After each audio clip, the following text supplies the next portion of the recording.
네, 예배 시간 되었습니다. 우리가 함께 찬양으로 나아가겠습니다. 우린 주를 만나고 우리가 함께 찬양 드리겠습니다.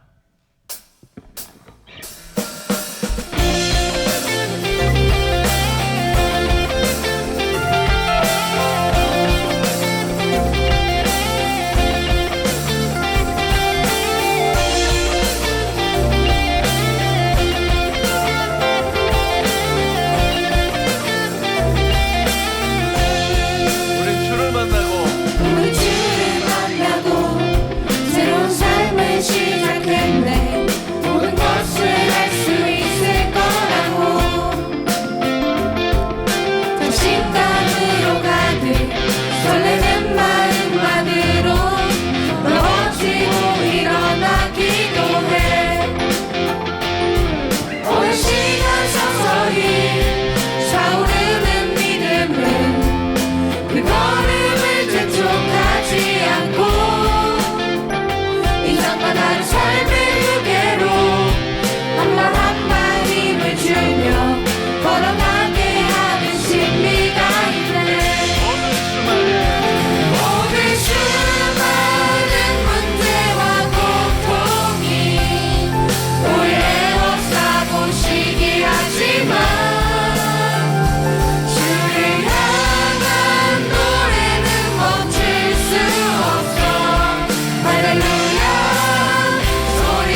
제가 지난주를 지나면서 뉴스를 보셨으면 다 아시겠지만 지진이 일어나서 지금 수만 명이 생명을 잃었습니다. 그리고 또 일본에서도 지진이 계속 일어나고 있고요. 그리고 또 스페인에서는 너무 더워서 200명 이상이 사망을 했습니다. 옛날에는요, 날 더워도 몇 명 죽는 게 다였거든요. 근데 이제는 정말 우리가 내일이 어떤 삶이 우리에게 펼쳐질지 잘 모릅니다. 그리고 미국과 이란이 종전 합의를 했는데 또다시 전쟁이 시작되었습니다. 우리나라는 지금 조금 안정한 나라입니다. 하지만 여러분, 조금만 더 눈을 들어서 세상을 바라보시면 정말 우리의 내일이 어떻게 될지 모르거든요. 지진 한 번으로 그렇게 많은 사람들이 최대 10만 명까지 사망할 거라고 합니다. 10만 명이면요, 5천에 사는 분들이 5만 명입니다. 10만 명이면 어마어마한 사람들이 지진 한 번에 생명을 다 잃어버렸고요. 그리고 이제 뉴스를 보니까 지금 그 지역은 약탈, 지금 사람들이 거의 이제 폭도로 변해서 약탈하고 사람을 죽이고 이런 일들이 벌어나고 있습니다. 여러분, 우리가 살아가는 이 세상, 여러분, 안전하다 생각하시면 안 되고요. 하나님의 말씀처럼 예수님께서 우리에게 경고하신 것처럼 그 시대가 우리 앞에 지금 점점 더 선명하게 다가오고 있다는 것을 보시고요. 믿음으로 우리의 삶 안에서 주의 말씀으로 나아갈 수 있기를 바랍니다. 우리 가사를 생각하시면서 이 찬양을 함께 드리겠습니다.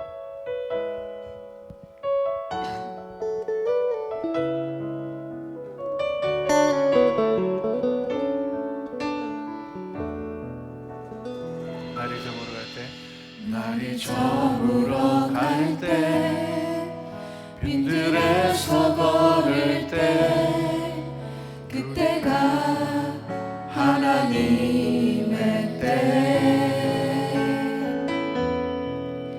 내 힘으로 안 될 때, 빈손으로 걸을 때, 내가 고백해 여호와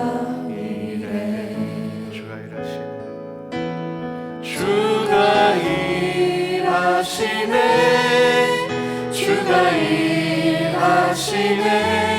주께 아끼지 않는 자에게 주가 일하시네. 주가 일하시네. 신뢰하며 걷는 자에게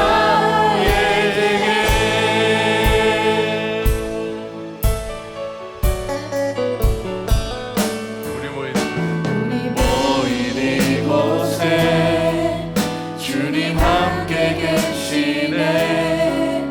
누리네 아버지 은혜.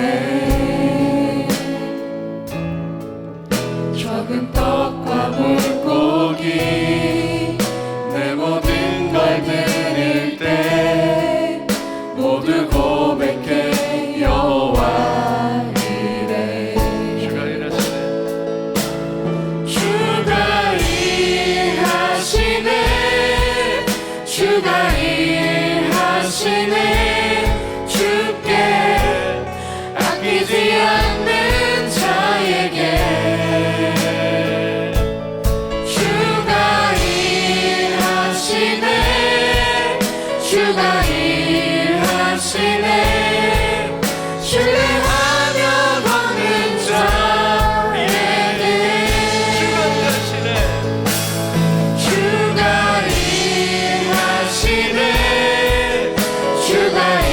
일하시네. 주가 일하시네. 주께 아끼지 않는 자에게 주가 일하시네. 주가 일하시네. 신뢰하며 걷는 자에게 주가 일하시네. 주가 일하시네. 주가 일하시네.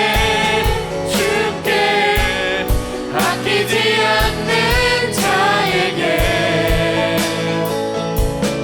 주가 일하시네.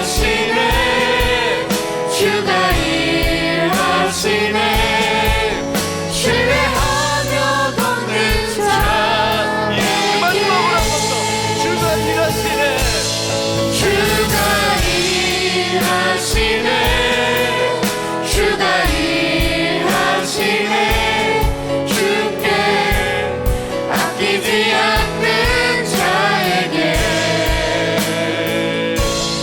주가 일하시네 주가 일하시네 신뢰하며 걷는 자에게 신뢰하며 걷는 자에게 아멘. 우리 다 함께 자리에 일어나셔서 합심으로 나아가겠습니다.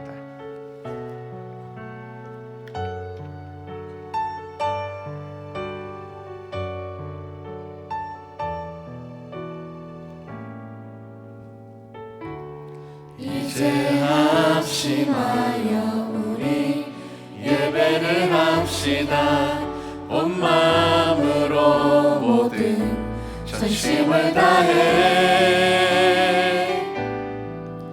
각자의 삶 멍에를 치며 흩어졌던 마음 다시 성령이 주시다 마음으로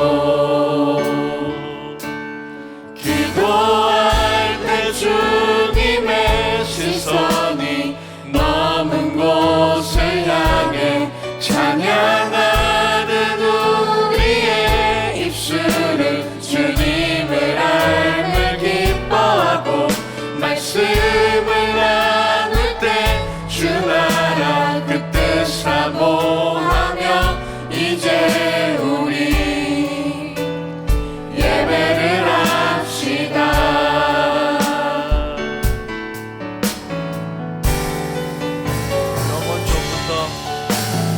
영원 전부터 영원까지 우리 곁에 계시네 다시 돌아와 예배를 합시다 영원 전부터 영원까지 우리 곁에 계시네 다시 돌아와 예배를 합시다 이제 합심하여 우리 예배를 합시다 온 마음으로 모든 전심을 다해 각자의 삶 멍에를 치며 흩어졌던 마음 다시 성령이 주시나 마음으로 합심하여 온 마음으로 이제 우리 예배를 합시다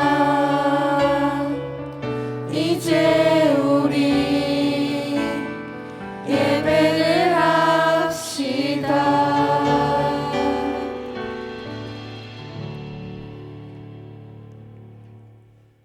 다 같이 기도드리겠습니다. 야곱아, 너를 창조하신 여호와께서 지금 말씀하시느니라. 이스라엘아, 너를 지으신 이가 말씀하시느니라. 너는 두려워하지 말라. 내가 너를 구속하였고 내가 너를 지명하여 불렀나니 너는 내 것이라. 하나님 아버지, 감사드립니다.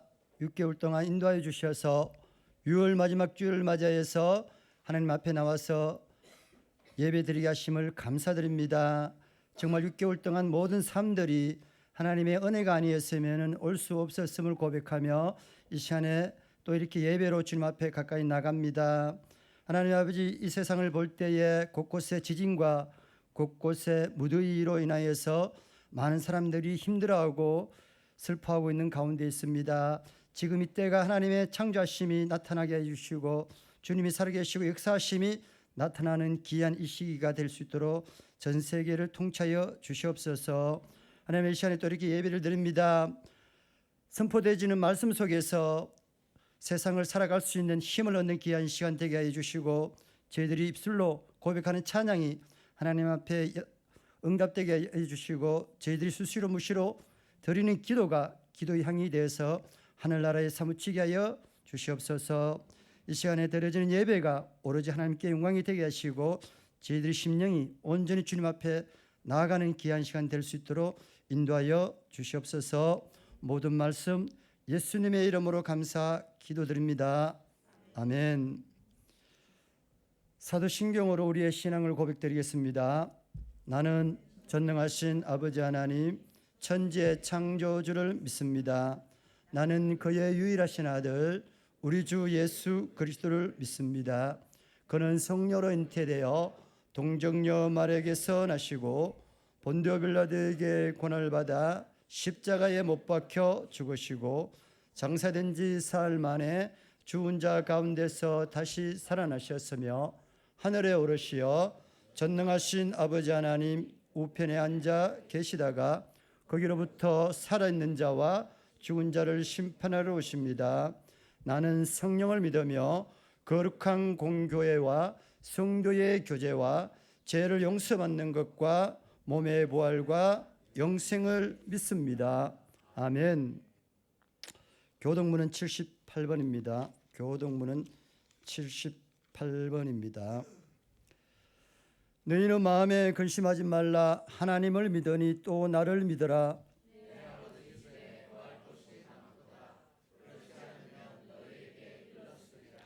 내가 너희를 위하여 거처를 예비하러 가노니 가서 너희를 위하여 거처를 예비하면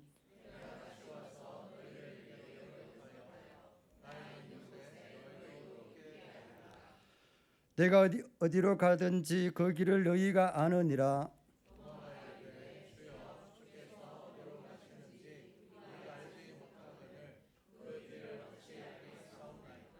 예수께서 이르시되 내가 곧 길이요 진리요 생명이니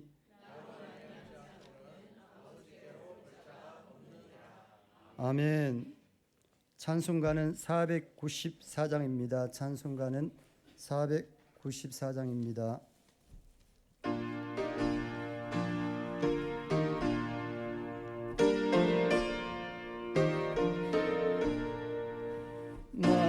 만세반석 열리니 내가 돌아갑니다.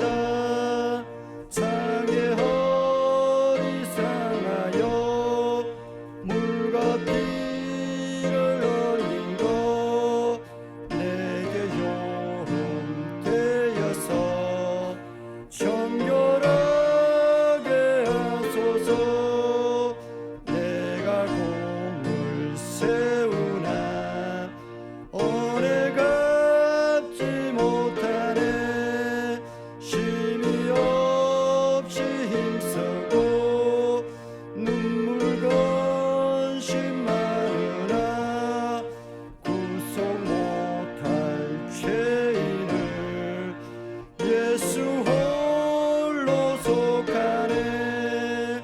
빈손 들고 앞에 가 십자가를 묻더네.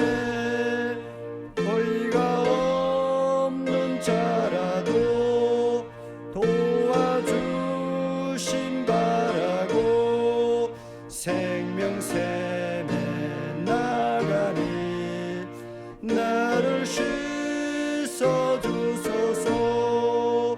살아생전 숨쉬고 주로 세상 떠나서 거룩하신 주 앞에 끝날 심판 당할 때 만세반석 열리니 내가 돌아갑니다.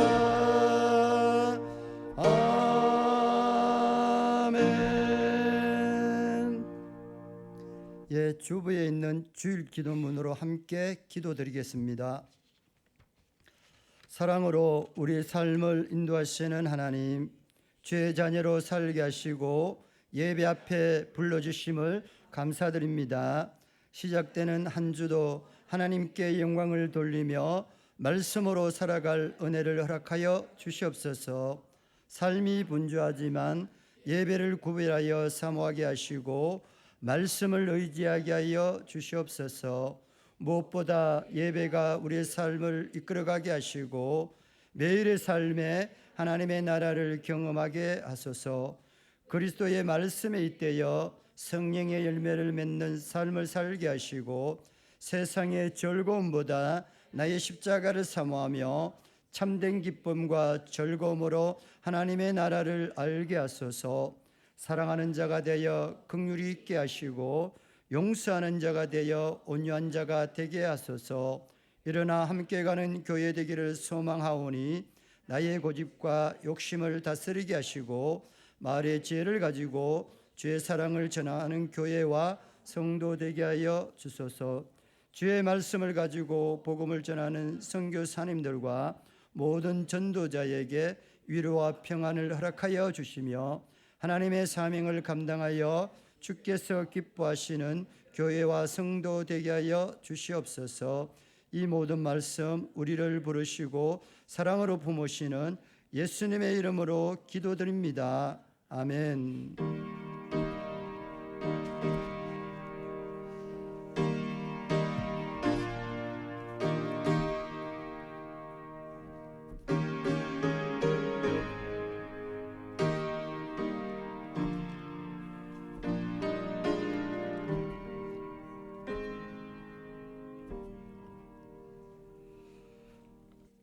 이 시간에 저희들에게 주시는 하나님의 말씀은 베드로전서 3장 8절에서 12절 말씀입니다. 베드로전서 3장 8절에서 12절 말씀 함께 같이 봉독하겠습니다. 마지막으로 말하노니 너희가 다 마음을 같이하여 동정하며 형제를 사랑하며 불쌍히 여기며 겸손하며 악을 악으로 욕을 욕으로 갚지 말고 도리어 복을 빌라.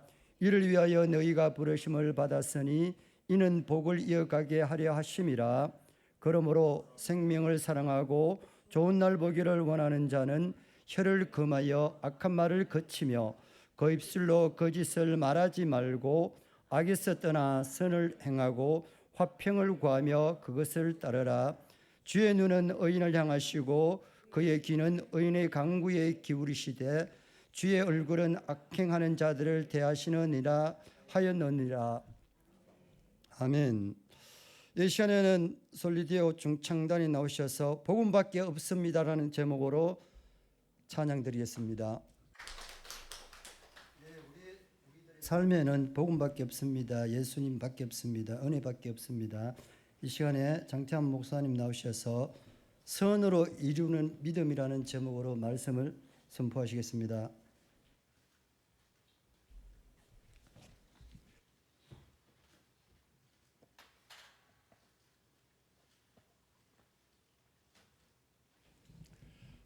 대학교가 방학을 하고 또 반가운 얼굴들이 우리 젊은이들이 많이 보이네요. 청년들이 너무 반갑습니다. 오늘 이제 본문 말씀은요 베드로 전서 말씀인데 베드로 전서를 누구에게 썼느냐 우리 1장 1, 2절 말씀을 함께 보겠습니다. 자, 성경을 한번 보시고요. 베드로 전서는 이제 베드로가 기록한 서신이고요. 그러면 누구한테 이 베드로 전서를 썼는가? 우리 1장 1절과 2절 말씀을 함께 읽어보겠습니다. 예수 그리스도의 사도 베드로는 본도, 갈라디아, 갑바도기아, 아시아와 비두니아에 흩어진 나그네 곧 하나님 아버지의 미리 아심을 따라 성령이 거룩하게 하심으로 순종함과 예수 그리스도의 핏부림을 얻기 위하여 택하심을 받은 자들에게 편지하노니 은혜와 평강이 너희에게 더욱 많을지어다. 아멘. 자, 베드로전서는 어떤 사람들에게 어떤 사람을 위하여서 누구에게 쓰여졌느냐 하면요. 박해를 피하여서 또 복음을 전하기 위해서 흩어진 성도들을 위하여서 기록된 편지입니다. 그리고 이 편지에 대하여서 이제 베드로는 이렇게 이야기를 하죠. 그리스도의 핏부림을 얻기 위하여 택하심을 입은 자들에게, 그러니까 고난을 이야기하는 겁니다. 자, 고난을 이야기하면서 이제 너희들이 하나님 잘 믿으면, 예수님 잘 믿으면 고난이 없어질 거야라고 말하는 것이 아니라, 베드로 전후서에서 베드로가 하는 이야기가 뭐냐 하면은 고난 중에 믿음을 지켜야 해라는 이야기를 하는 겁니다. 그러니까 고난 중에 믿음을 지켜야지 하나님의 백성, 하나님의 자녀가 된다는 것을 말합니다. 그래서 진리를 안다는 것은, 우리가 진리 안에 살아간다는 것은 진리가 아닌 것, 비진리를 대하고 살아가면서 그것을 이겨내는 것을 말합니다. 베드로전서에는 아주 중요한 성경 구절이 하나 나옵니다. 그게 뭐냐면 우리가 잘 아는 2장 9절 말씀입니다. 우리 2장 9절 말씀을 함께 또 읽어볼까요? 그러나 너희는 택하신 족속이요 왕 같은 제사장들이요 거룩한 나라요 그의 소유가 된 백성이니 이는 너희를 어두운 데서 불러내어 그의 기이한 빛에 들어가게 하신 이의 아름다운 덕을 선포하게 하려 하심이라. 아멘. 자, 2장 9절에는 예수 그리스도를 믿고 하나님의 자녀가 된 저와 여러분들의 신분에 대해서 선언을 합니다. 그러니까 우리가 예수 그리스도를 믿고 어떤 사람이 되었느냐? 택하신 족속이요 왕 같은 제사장들이요 거룩한 나라요 그의 소유가 된 백성이니. 자, 그런데 문제가 뭡니까? 우리의 신분이 바뀌었는데 우리의 현실은 고난이라는 겁니다. 여러분, 세상에서는요, 신분이 바뀌면 환경이 바뀝니다. 내가 신분이 더 높아지면 더 좋은 집에 살게 되고 더 좋은 사람들, 더 성공한 사람들과 만날 수 있는 기회가 주어지고 내가 누리는 모든 것들이 다 바뀝니다. 이게 신분이 바뀌는 거죠. 그런데 지금 베드로가 무슨 이야기를 하는가 하면은 우리의 신분이 바뀌었는데 우리의 현실은 뭐냐 하면은 고난입니다. 여러분, 이게 신앙생활에서 가장 중요하고 우리가 가장 많이 갈등을 겪는 부분이고 우리가 가장 많이 고민하는 겁니다. 옛날에는 우리가 전도를 할 때 뭐라고 이야기했습니까? 예수 믿고 복 받으십시오라고 이야기를 했습니다. 그러니까 사람들이 이 복이 뭐냐 하면은 물질적으로 잘 되고 성공하는 것을 복이라고 했죠. 그래서 사람들은 예수 믿으면은 물질적으로 잘 된다, 성공한다라고 생각을 했습니다. 그런데 우리가 성경 안에서 잘 보셔야 됩니다. 성경이 우리에게 가르치는 복이 뭔지를 생각해 보셔야지 우리가 진짜 복을 알게 되고 그리고 우리가 그리스도 안에서 이 복을 소유할 수 있게 되는 겁니다. 여러분, 성경이 우리에게 주시는 가장 큰 복은 뭐냐 하면은 우리가 이 세상을 진리 안에서 발견하게 되는 겁니다. 다르게 이야기를 하면은 진실을 알게 되는 겁니다.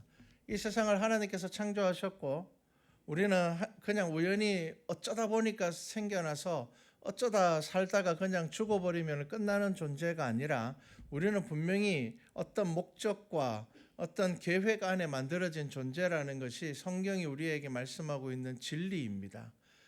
하나님께서 우리를 자신의 형상대로 만드셨는데 우리가 그 하나님의 형상, 하나님과의 언약을 잊어버리고 우리가 죄 가운데 살아가고 있었으며 이 죄의 문제를 우리가 해결하지 못하는데 예수 그리스도의 십자가를 통하여서 우리가 이 죄에서 자유함을 얻게 되는 것, 여러분, 이게 성경이 우리에게 말씀하시고 있는 진리이며 성경이 우리에게 말하고 있는 복음입니다.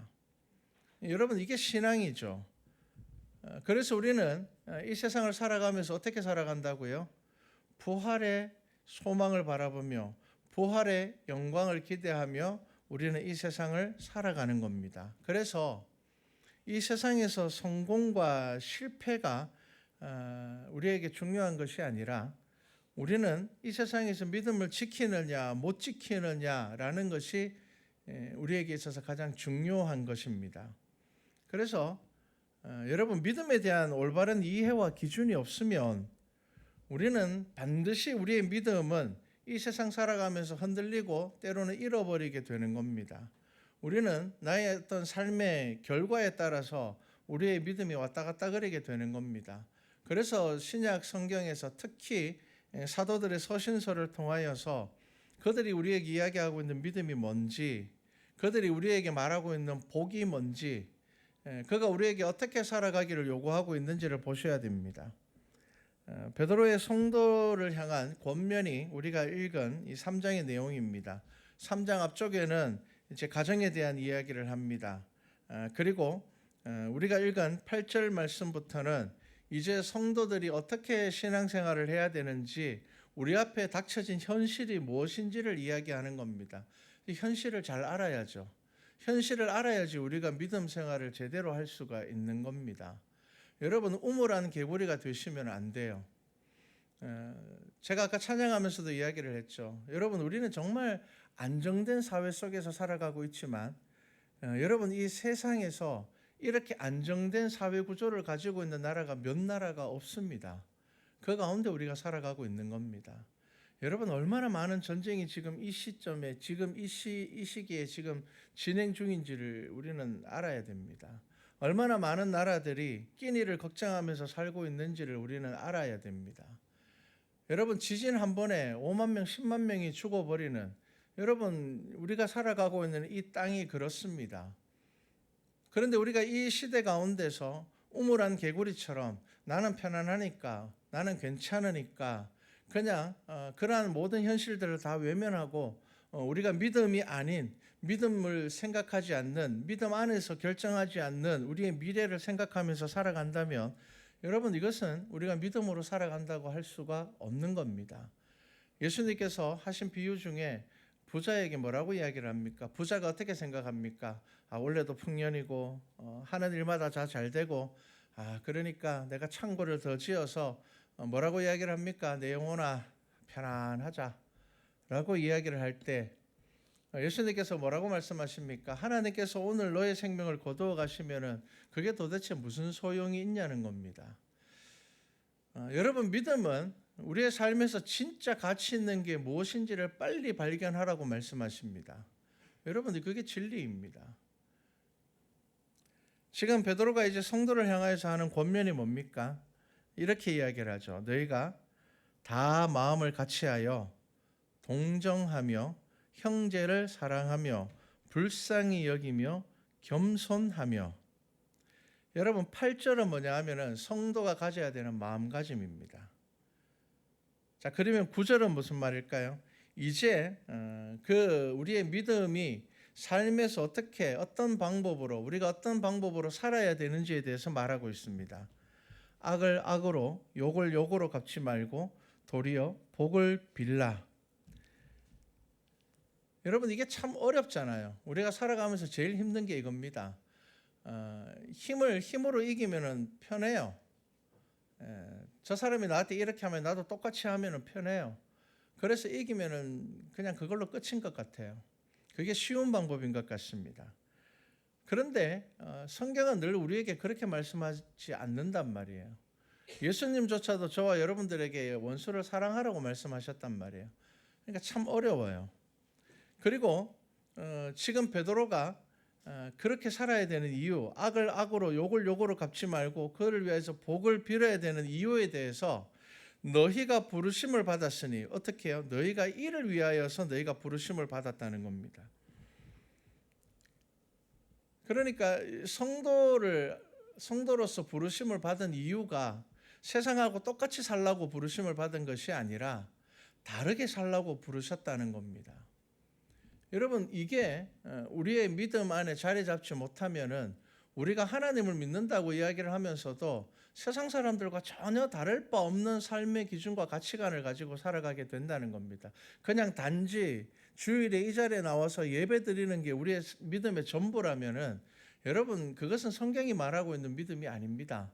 성경이 말하고 있는 믿음은 뭐냐 하면은 우리의 삶의 방법과 삶의 태도 자체가 바뀌는 것을 의미를 합니다. 그리고 베드로는 하나님께서 이것을 위하여 우리를 부르셨다고 이야기를 하는 겁니다. 다르게 이야기를 하면은 하나님께서 너희를 부르신 이유는 그렇게 살지 말고 이렇게 살라고 부르신 거라는 겁니다. 그리고 이렇게 살라고 우리에게 그 성도의 삶을 요구하는 이유가 뭐냐 하면은 이는 복을 이어받게 하려 하심이라. 그러니까 우리가 하나님께서 우리에게 주시는 복을 이어받으려면 너희들이 그렇게 살아야 된다는 겁니다. 그러니까 삶의 방법이 세상 사람들과 똑같은 방식으로 너희가 살아가면 하나님께서 너희에게 주시고자 하시는 복을 절대로 너희들이 받을 수가 없다는 겁니다. 발견할 수가 없다는 거죠. 성경의 가르침과 세상을 살아가는 우리의 처세술은 늘 부딪힙니다. 같으면 참 좋을 텐데 성경은 마치 손해보는 방법을 우리에게 가르쳐 주는 것 같습니다. 성경은 마치 우리에게 바보처럼 살라고 이야기를 합니다. 그래서 사도 바울이 뭐라고 이야기를 합니까? 그리스도의 십자가가 안 믿는 사람들에게는 미련하게 보인다는 겁니다. 미련하게. 그러니까 그 그리스도의 십자가를 믿으면서 살아가는 게 안 믿는 사람들에게 미련하게 보인다는 말은 어떤 의미입니까? 여러분, 세상의 가치관을 가지고 살아가는 사람들이 정말 믿음을 가지고 살아가는 사람들을 볼 때는요, 미련하게 보이는 게 정상이라는 겁니다. 바보처럼 사는 게 정상이라는 겁니다. 우리는 늘 믿음을 가지고 살아가면서 우리가 갈등하는 이유가 뭡니까? 믿음으로 살려고 하니 미련해 보이는 것 때문에 갈등하는 겁니다. 그게 힘든 겁니다. 세상 사람들이 왜 그렇게 살아? 라고 이야기하는 것에 우리의 믿음이 흔들린다는 겁니다. 이렇게 살면 안 되나? 근데 여러분, 성경은 우리에게 진짜 복을 가르쳐 주시려는 겁니다. 그리고 이것이 진짜 승리하는 방법이라는 것을 우리에게 말씀하고 있고요. 그렇게 살아야지 그리스도의 길이 보인다는 겁니다. 여러분, 기독교는 기독교 역사 2000년을 통하여서 믿음이 무엇인지를 우리들에게 분명하게 증명하고 있습니다. 여러분, 어떤 사람들을 통하여서 믿음이 흘러내려왔을까요? 처세술에 능한 사람을 통하여서 믿음이 흘러내려오지 않았습니다. 성경의 진리를 붙잡고 있는 사람들을 통하여서 믿음이 흘러내려왔습니다. 미련해 보이지만 그리스도의 복음을 붙잡은 사람들, 세상과 타협하지 아니하고 하나님의 말씀을 붙잡고 산 사람들을 통하여서 기독교 2000년 역사가 흘러내려왔습니다. 그리고 이 성경의 가치는 세계의 흐름을 주도하는 가장 중요한 가치입니다. 믿음 없는 사람은요, 교회에는 다니지만 믿음 없는 사람은요, 성공하면은 바뀝니다. 교회는 다니지만 믿음 없는 사람은요, 실패해도 그 믿음이 흔들립니다.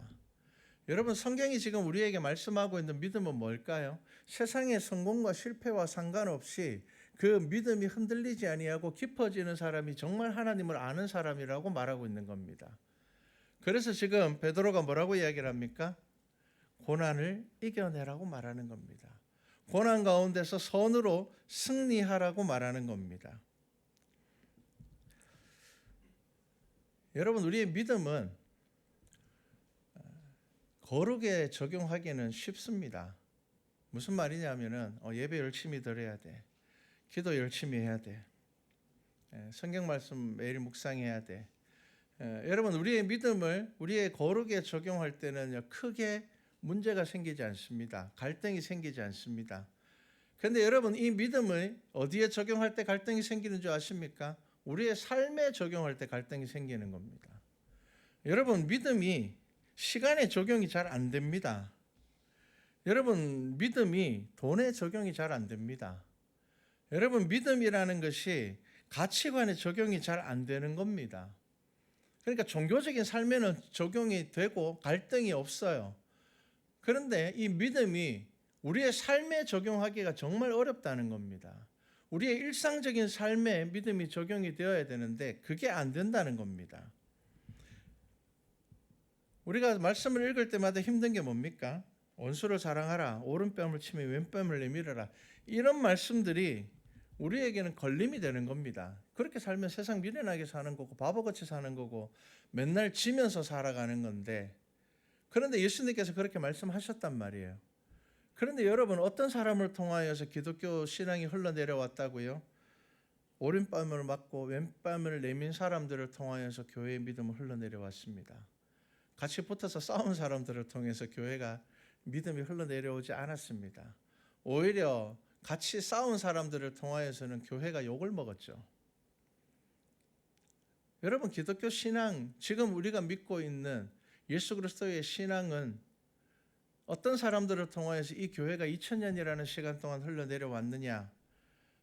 하나님의 말씀을 진리의 말씀으로 믿고 의심하지 아니하고 그 말씀 안에서 살려는 사람들을 통하여서 교회는 흘러내려왔습니다. 디모데전서 6장 10절에 이렇게 말씀하죠. 돈을 사랑함이 일만하게 뿌리가 되나니 이것을 탐내는 자들은 미혹을 받아 믿음에서 떠나 많은 근심으로 자기를 찔렀도다. 여러분, 돈을 사랑하면 어떻게 된다고요? 이 돈을 사랑하는 것이 일만하게 뿌리가 된다는 겁니다. 여러분, 이 세상의 모든 범죄 뒤에는 다 돈입니다. 돈이 없는데 일어나는 범죄는 없습니다. 거의 없습니다. 대부분의 범죄는 돈을 취하기 위하여서, 돈을 얻기 위하여서 이루어지는 범죄들입니다. 그리고 돈의 욕심에 빠지면 어떻게 된다고요? 미혹을 받게 된다는 겁니다. 그래서 어떻게 돼요? 믿음에서 떠나게 된다는 겁니다. 그리고 많은 근심이 자기를 찔렀도다라고 이야기를 하죠. 이게 뭡니까? 우리의 삶 안에서 돈의 욕심에 빠지게 되면은 이 갈등들이 나의 믿음을 계속 찌른다는 겁니다. 여러분, 이런 말씀은 우리의 삶에서 적용이 잘 안 됩니다. 바리새인들의 문제도 그것이었습니다. 바리새인의 삶은 종교적으로 완벽했습니다. 그런데 그들은 겸손이 없고 교만하였고 거만하였죠. 자신들의 의가 당연한 자신들의 영적인 권위라고 생각을 했습니다. 여러분, 바리새인들은요, 윤리적인 죄를 저지르지 않는 사람들입니다. 그 사람들은 그런 죄를 저지를 틈이 없는 사람들입니다. 그들은 공동체 생활을 거의 했고요. 아침부터 저녁까지 그들의 하루의 삶은 딱 짜여져 있었습니다. 하나님의 말씀 묵상하고 기도하고 구제하는 것이 그들의 삶의 가장 중요한 전부였습니다. 그들이 언제 죄 지을 수 있겠습니까? 죄 지을 틈도 없습니다. 그런데 예수님께서는 그들에 대하여서 뭐라고 말씀하셨습니까? 화 있을진저. 예수님께서는 그렇게 저주하지 않는 분입니다. 그런데 예수님께서는 바리새인들을 저주하셨습니다. 죄 짓지 않는 그들, 겉으로 보기에는 죄가 없는 것 같은 그들을 예수님께서 책망하셨죠. 왜 그렇습니까?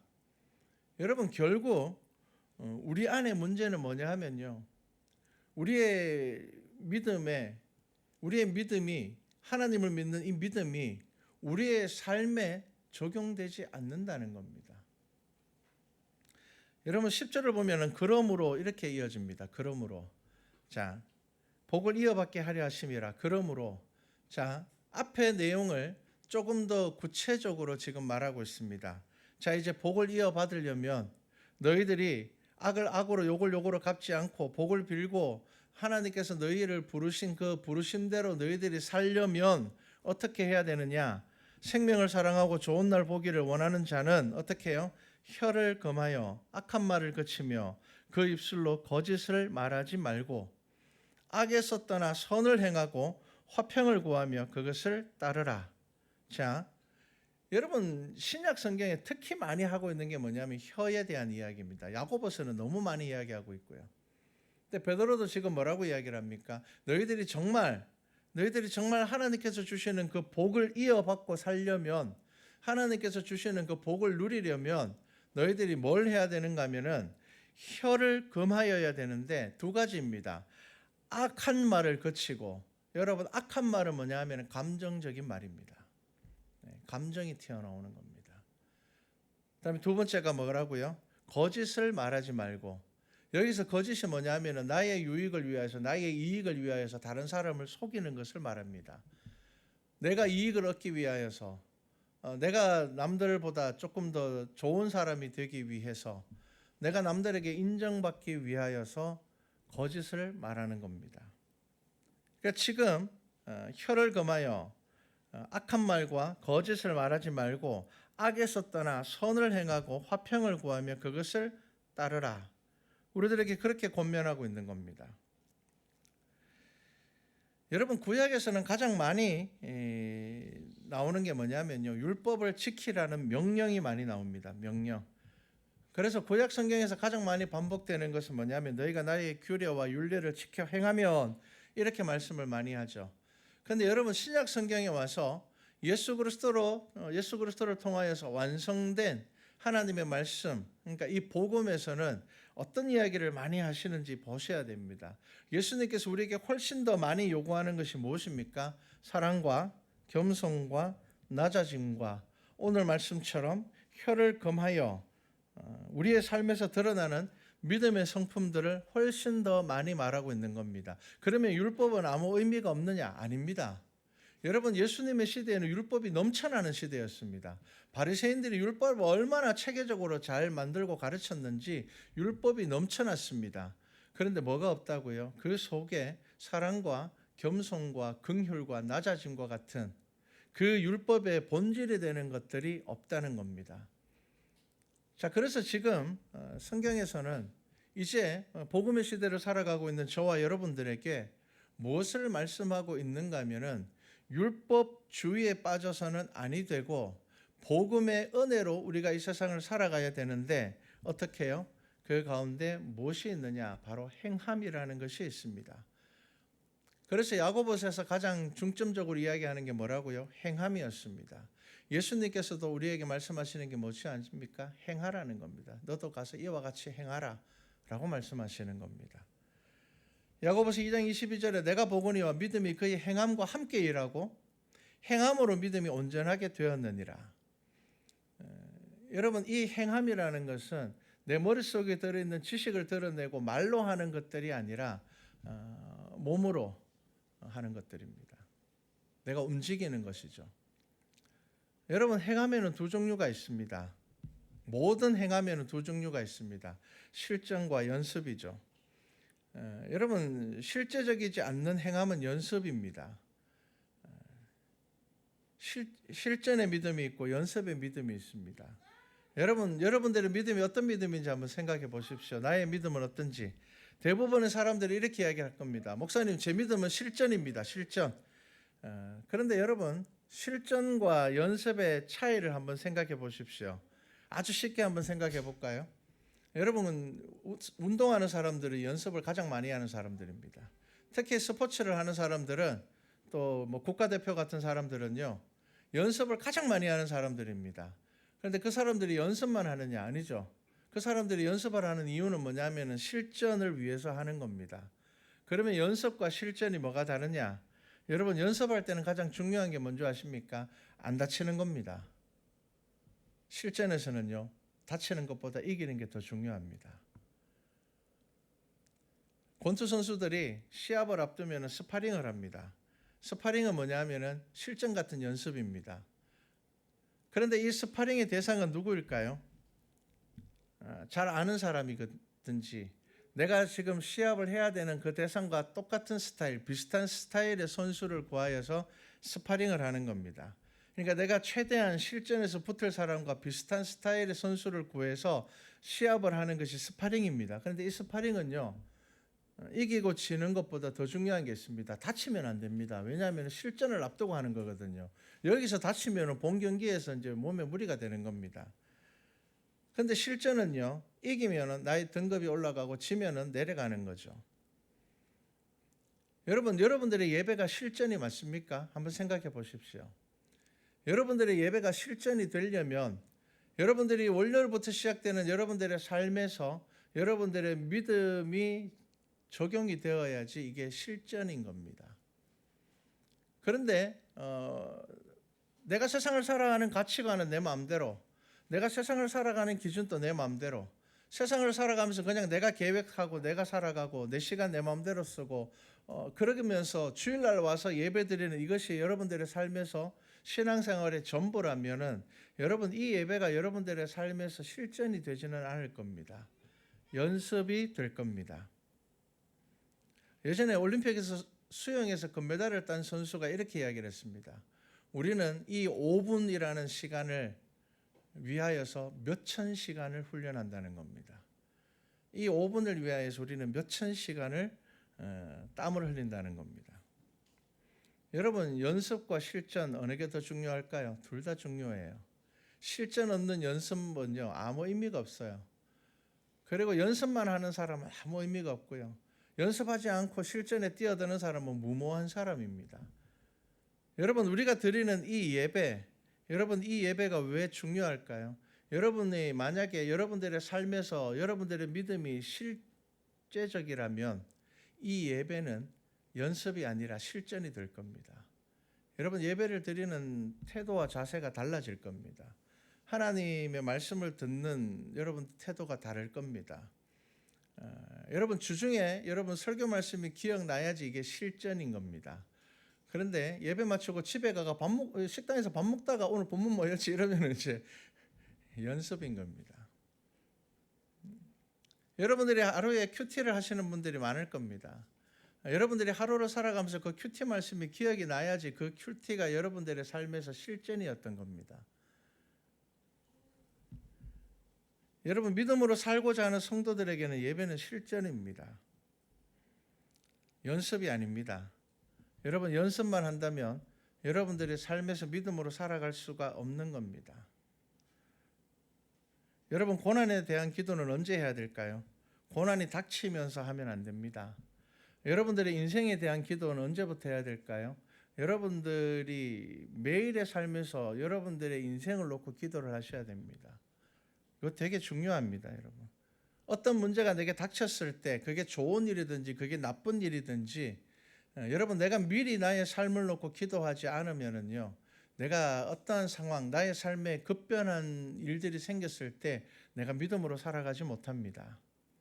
고난에 대해서도 여러분 기도하셔야 되고요. 여러분 성공에 대해서도 기도하셔야 됩니다. 저는 이 성공에 대해서 기도하는 것도 참 중요하다고 생각을 합니다. 제가 종종 말씀을 드리지만 목회하다 보면요. 성공해서 교회 떠나는 사람들이 더 많습니다.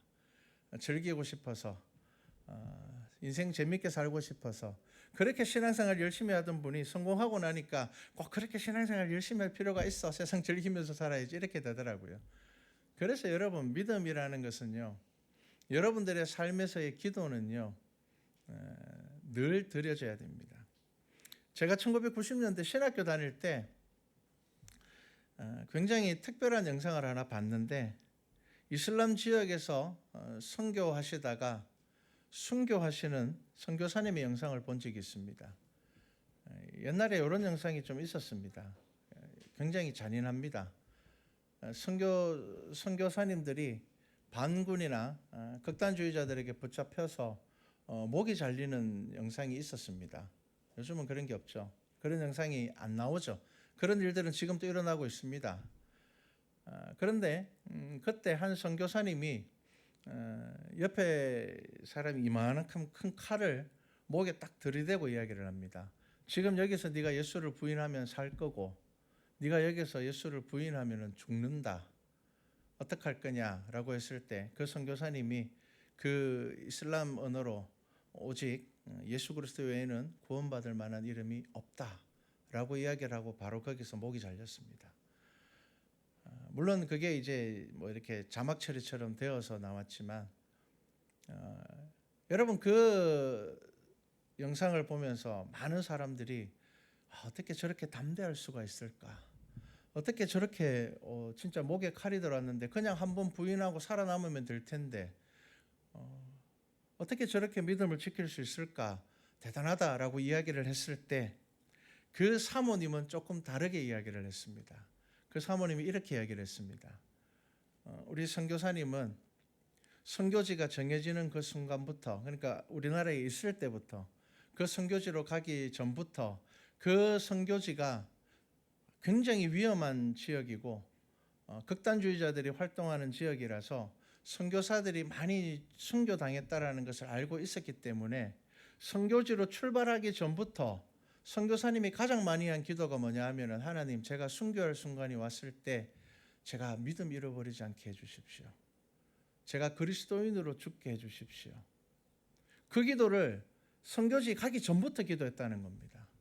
그래서 이제 사모님이 뭐라고 이야기를 했는가 하면요. 믿음이 담대한 것이 아니라 기도가 응답받았습니다. 라고 이야기를 했습니다. 보는 시선이 다르죠. 우리는 그냥 대단해. 어떻게 저렇게 믿음을 지킬 수 있지? 라고 우리가 이야기를 했다면 그 사모님은 선교사님은 가기 전부터 혹시나 닥쳐올 그 순간을 위해서 매 순간 기도했다는 겁니다. 가장 많이 한 기도가 뭐냐 하면은 나에게 만약에 그런 순간이 왔을 때 내가 만약에 예수 그리스도를 부인하면은 거기서 내가 전한 복음이 다 헛것이 되잖아요. 많은 사람들에게 예수 그리스도 외에는 구원받을 이름이 없다고 복음을 전했는데 내가 막상 그 순간에 살아남기 위해서 내가 부인하게 되면 내가 전한 복음이 다 헛것이 되잖아요. 그러니까 이 선교사님이 가장 많이 한 기도가 뭐냐면은 내가 죽어야 될 순간이 왔을 때 하나님 내가 두려워하지 않게 해주십시오. 담대하게 복음 전하게 해주십시오. 그러니까 그것이 기도의 응답이었습니다. 여러분 그게 믿음입니다. 그런데 여러분 우리는 이 믿음이 나의 시간 앞에서도 구별이 안 되고 조금 내가 성공해도 구별이 안 되고 내 삶에 주어지는 고난 가운데서도 나의 믿음이 흔들려 버리고 물질 앞에서도 흔들려 버리고 성공의 기회가 왔을 때 흔들려 버리고 조금만 정직하지 않으면 내가 더 높은 자리로 갈 수 있으면 그 정직함을 포기해 버리는 것이 우리의 믿음일 때가 너무 많습니다. 여러분 우리가 읽지 않았지만 14절과 15절 말씀을 함께 읽어보겠습니다. 그러나 의를 위하여 고난을 받으면 복 있는 자니 그들이 두려워하는 것을 두려워하지 말며 근심하지 말고 너희 마음에 그리스도를 주로 삼아 거룩하게 하고 너희 속에 있는 소망에 관한 이유를 묻는 자에게는 대답할 것을 항상 준비하되 온유와 두려움으로 하고. 아멘. 지금 베드로가 뭐라고 이야기하고 있습니까? 야, 너희들 예수 믿으면 다 잘 될 거야. 그렇게 이야기하지 않습니다. 여러분 그게 기독교 신앙이 아닙니다. 뭐라고요? 의를 위하여 고난받으면서도 믿음을 지키는 것이 기독교 신앙입니다. 그래서 뭐라고 이야기합니까? 그들이 두려워하는 것 두려워하지 말라는 겁니다. 여러분 세상 사람들이 걱정하고 두려워하는 것에 그 두려움에 빠지지 마십시오. 여러분 세상 사람들이 걱정하는 것 같이 걱정하지 마십시오. 우리는 하나님 나라를 바라보는 사람들 아닙니까? 여러분 15절 말씀이 아주 중요한 말씀이거든요. 여러분 이렇게 이야기합니다. 너희 속에 있는 소망에 관한 이유를 묻는 자에게는 대답할 것을 항상 준비하라는 겁니다. 여러분 이게 무슨 말인 줄 아십니까? 야, 너 도대체 뭐 그렇게까지 교회 다닐 필요가 뭐가 있어라고 이야기했을 때 여러분들이 가지고 있는 분명한 소망을 이야기해 주라는 겁니다. 나는 너보다 더 행복해. 야, 나는 너보다 더 이 세상을 즐거움과 기쁨으로 살아가. 네가 보기에는 내가 좀 답답하게 사는 것 같지만 야, 나는 너보다 훨씬 더 행복해. 나는 너보다 훨씬 더 기뻐. 왜냐하면 네가 보지 못하는 것을 나는 보고 있기 때문입니다. 여러분 믿음이 그거예요. 세상 사람들이 보지 못하는 걸 우리가 보고 있기 때문에 우리가 믿음으로 살아가는 겁니다. 여러분 그게 없으면 우리가 어떻게 믿음으로 살아갈 수 있을까요? 베드로가 우리에게 권면하는 겁니다. 선으로 악을 이겨라. 고난 가운데 믿음을 지켜라. 세상 사람들이 두려워하는 것 같이 두려워하지 말라. 그래야지 우리가 믿음으로 이 세상을 살아갈 수 있다는 겁니다. 여러분 악을 악으로 이기면 결국 내가 악이 되는 겁니다. 이기는 것이 목적이 아니라 나의 믿음을 잃지 않는 것이 목적이 되어야 되는 겁니다. 여러분 세상 살아가는 방법을 믿음 안에서 내가 살아가고 있는지를 늘 점검하시기를 바랍니다. 그리하여서 우리 말씀과 찬양계 모든 성도들이 이 세상 가운데서 끝까지 믿음을 지키고 믿음으로 악을 이기고 선으로 악을 이겨서 매일의 삶에서 승리하는 우리 모든 성도들이 되기를 주님의 이름으로 축복합니다. 기도드리겠습니다. 사랑의 하나님, 베드로가 우리에게 말합니다. 세상 사람들이 두려워하는 것 두려워하지 말라. 그런데 우리는 하나님 믿노라 하면서 세상 사람들과 똑같은 두려움 가운데 살아갈 때가 많습니다. 하지만 하나님을 의뢰하고 신뢰하고 믿는다는 것은 하나님께서 나의 모든 삶의 걸음과 나의 사랑하는 자녀들의 삶의 걸음과 또한 믿음으로 살아가는 나를 하나님께서 붙드시고 하나님께서 나를 그 하나님의 영광 가운데 부활의 소망 가운데 하나님께서 나를 이끌어 가시는 것을 믿는 것입니다. 우리 말씀과 찬양의 모든 성도들이 믿음이 연습으로 늘 끝나는 것이 아니라 우리의 삶에서 하나님과 동행하는 삶을 살아감으로 말씀이 기억되어지고 말씀의 은혜를 누리는 우리 모든 성도들 되게 하여 주시옵소서. 감사드립니다. 예수님의 이름으로 기도드렸습니다. 아멘. 찬송가 85장 5절입니다.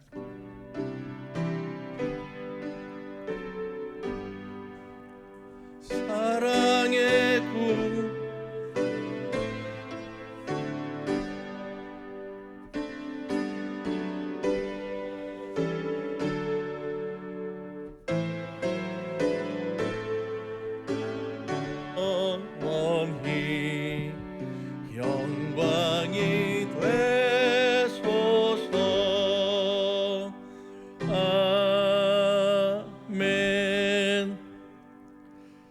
사랑의 하나님, 감사드립니다. 주 앞에 나올 때 예리 하나를 구별하며 감사의 예물 드리며 선교제를 기억하여 예물을 드립니다.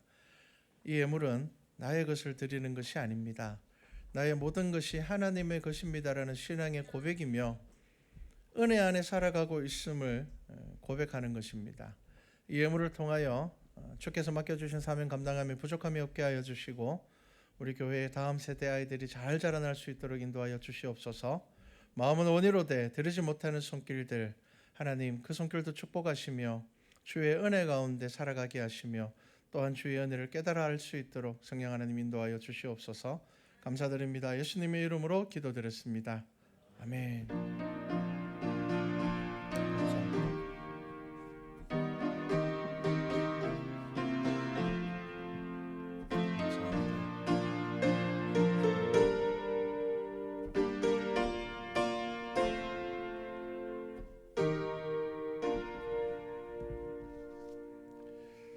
네, 광고 드리겠습니다. 추보 참고해 주시기 바랍니다. 우리 10주년 여러분 전도 대상자 품고 우리가 기도하고 있습니다. 여러분 잊으시면 안 됩니다. 10월이니까 시간 많이 남았지라고 생각하시면 안 되고요. 계속 기도하시고 그래야지 여러분들에게 또 복음을 전할 기회가 아마 생길 겁니다. 분명히 하나님께서 길을 열어 주실 것이니 여러분들이 기도하시기 바라고요. 교회학교 성경학교와 수련회 있습니다. 여러분 관심 가져주시고 기도해 주시고요. 특별히 우리 모든 자녀들이 다 참여하여서 또 이 시간에는 하나님의 은혜를 누릴 수 있도록 특별히 교회에서 하니까요. 부득이한 경우에는 잠시라도 와서 참여하여서 기도할 수 있는 되도록이면은 저녁 시간에 이제 기도회가 계속 잡혀 있으니까요. 함께 아이들이 참여해서 또 못 오는 아이들은 저녁에라도 참여할 수 있도록 여러분들께서 가정의 자녀들을 꼭 권면하시고요. 다음 주입니다. 오후 예배는 우리 이승희 선교사님께서 오셔서 말씀을 전하시고 좀 일찍 와서 좀 교제를 하고 싶었는데 여러 가지 스케줄들이 바빠서 당일날 오셔서 저녁 6시 기차로 올라가신다고 합니다. 그래서 함께 식사하고 그렇게만 시간을 보낼 수 있을 것 같습니다. 우리 이재춘 장로님 가정에서 복숭아를 준비하셨습니다. 근데 저는 이재춘 장로님이 같이 복숭아 따로 갔는 줄 알았더만 아니고요. 조춘희 권사님께서 따오셨답니다. 그래서 여러분 식사 때 복숭아가 어제 가져오셨는데 맛있더라고요. 여러분들 맛있게 드시고 또 이런 성도들의 교제가 늘 있으면 참 좋을 것 같습니다. 네, 이상입니다. 우리 다 함께 자리에 일어나셔서 함께 찬양하겠습니다.